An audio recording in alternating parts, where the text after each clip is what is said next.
Salutare și bine v-am găsit la un nou episod de Adopt Me.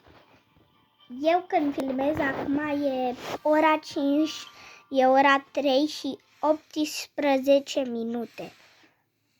Vreau să fac un trade cu legendară.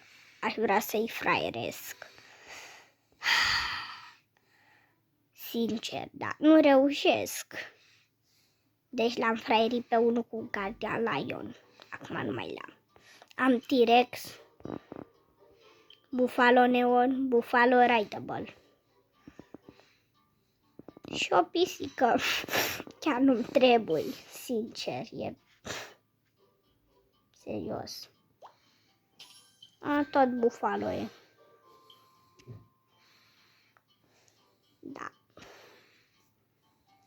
Wow, poate fac un trade mișto. Na, dislike. Oh my gosh, ăsta e șmecher. E șmacher.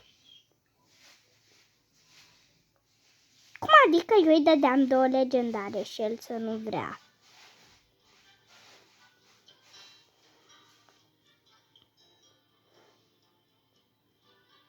Da. El vrea girafă sau crau. Închide.